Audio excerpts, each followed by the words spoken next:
Magandang umaga! Kumusta po? Narito po ulit ang update natin para sa lagay ng ating panahon.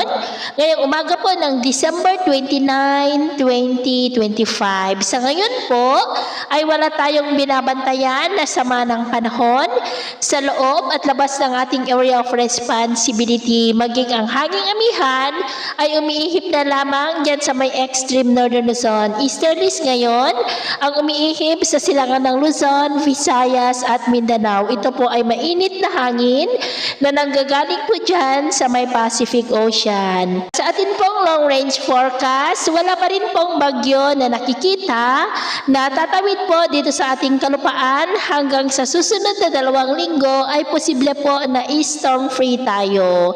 At sa lagay ng ating panahon, ngayong madaling araw ay maayos ang panahon sa malaking bahagi ng ating bansa, maliban lamang sa tsansa ng mga isolated rain sa ilang bahagi lamang ng Cagayan, Giwan sa may Eastern Samar, Dinagat Island, Siquijor, Camiguin, Bislig at Tawi-Tawi.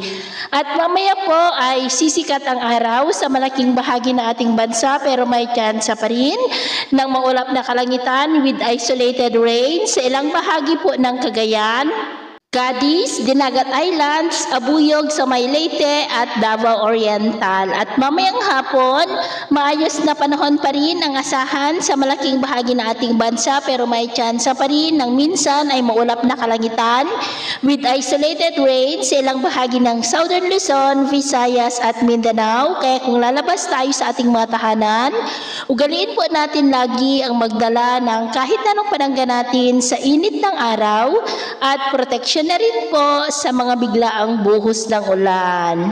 Sa atin naman pong mga baybayin, iwasan na po muna natin ang papalaot sa mga baybayin ng extreme northern Luzon at sa silangang baybayin ng ating bansa dahil ang mga alon po ay posibleng aabot hanggang sa 2 to 3 meters height hanggat maari.